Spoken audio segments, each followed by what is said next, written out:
Turkish Airlines presents Business Africa.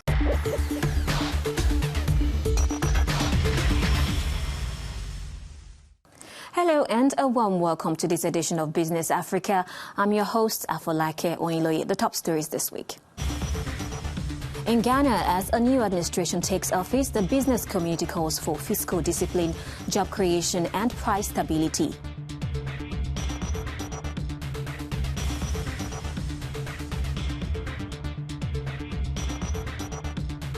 Nigeria's currency, the naira, continues to depreciate amid heavy reliance on imports.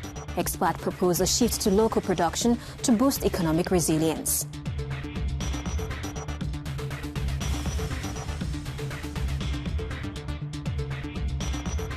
And from carnivals to gift-giving, Christmas in Africa drives retail sales, travel and vibrant street parade in various parts of the continent.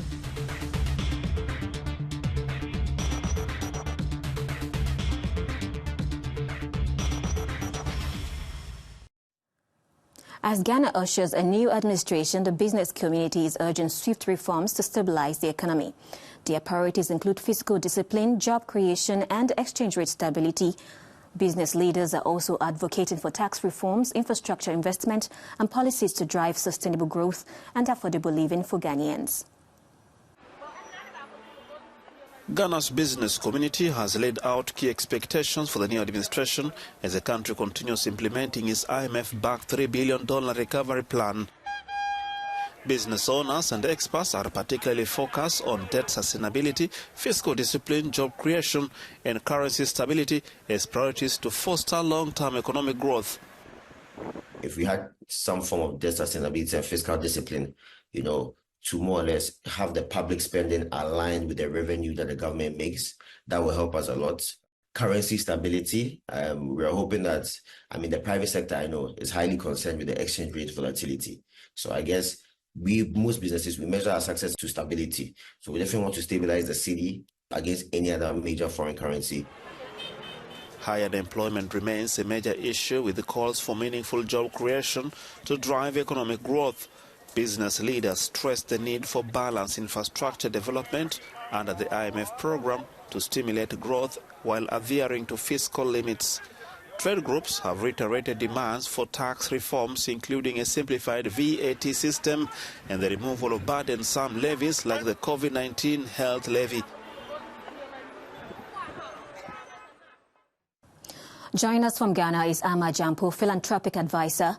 Welcome to the show, Ama. Now, what does Ghana's business community expect from this new administration? Yes, I think Ghana's challenges have been well documented with the IMF bailouts and some of the challenges we've had with our cocoa sector, for example. I've seen a lot of international coverage around those two particular stories, and Galamsey, our environmental challenge with the mining sector. But these are all indicative of, poor governance, poor management, and obviously things like, youth unemployment and the massive challenges we're facing. A lot of people are facing, economic challenges, including rising inflation. 54% inflation has been the norm for Ghana.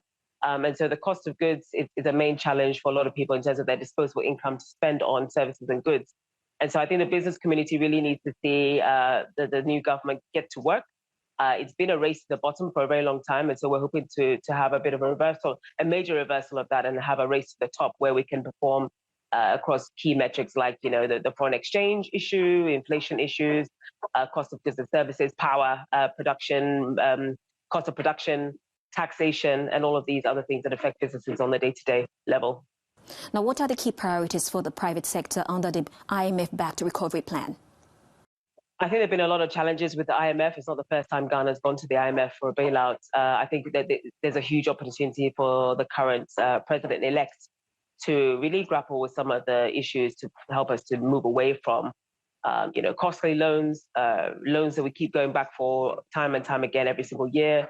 We'd like to see the cost of borrowing going down. We'd like to see the debt burden go down. We'd like to see the spillover effect of all of these kinds of systemic challenges to our economic growth. And of course, everyone's looking at the macro economy, right? Like all the economic factors. We need to see how the central bank will decide to manage the economy, and also the economic management team that will come on top.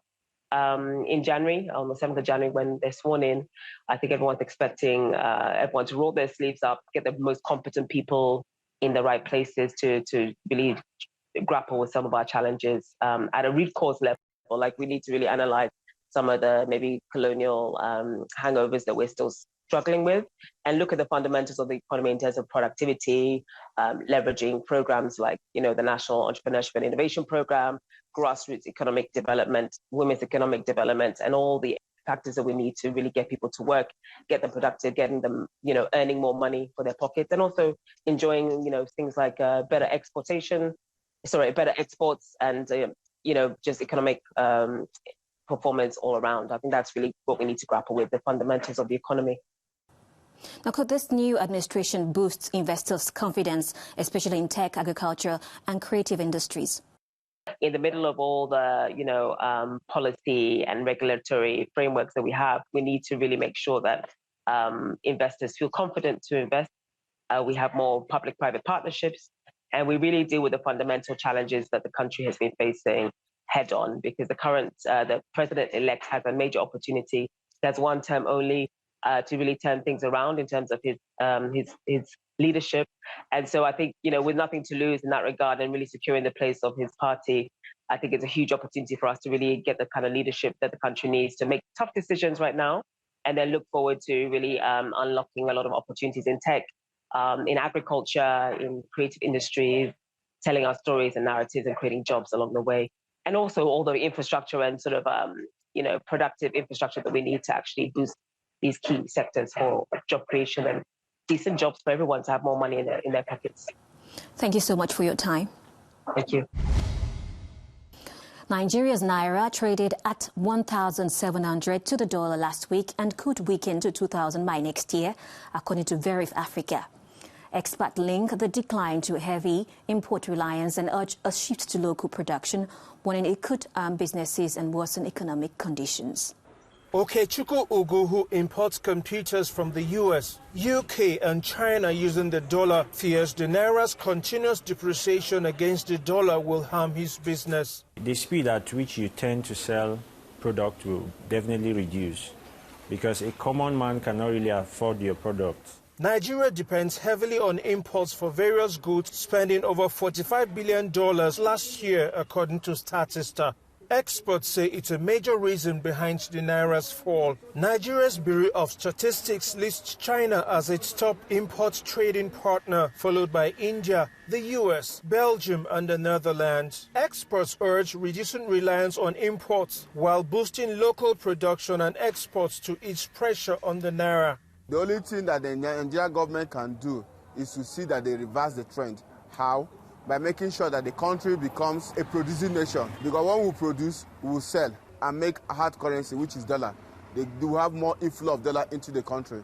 The government says it's putting measures to boost local production and reduce import dependence. It has revived a disused refinery, resumed petroleum exports, and launched a national strategy to enhance competitiveness in raw materials and product development across key sectors. Nigeria's Ministry of Innovation, Science and Technology says its implementation will increase local manufacturing by 80% for local consumption and for exports, thereby increasing foreign export earnings and reducing pressure of the dollar against the naira.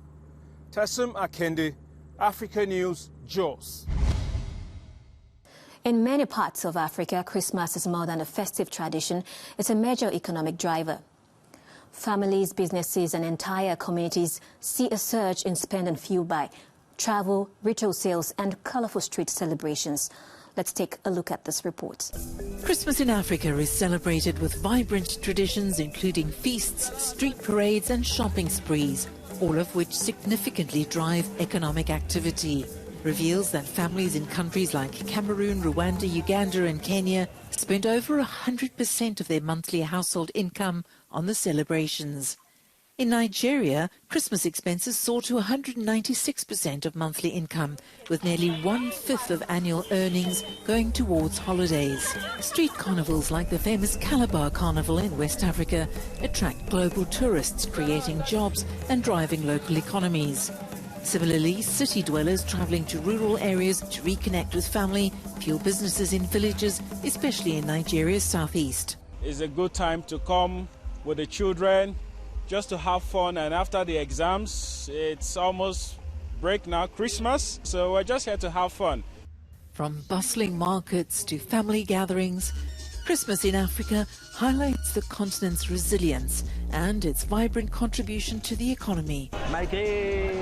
Despite difficulties in the Central African Republic, people are determined to celebrate, even if there's no money. Gift-giving remains central, boosting retail sales. In South Africa, 72% of people buy presents, with clothing and shoes leading at 83%. While in Nigeria, gift baskets are a top choice. Diaspora Africans returning home during the festive season further stimulate demand for flights, hotels and local transport. Black Friday sales and festive decorations also contribute to the spending surge. That wraps up this edition of Business Africa. Thank you for joining us. For more business stories and latest updates, stay tuned to African News and visit us at africanews.com. Till next, we wish you happy holidays.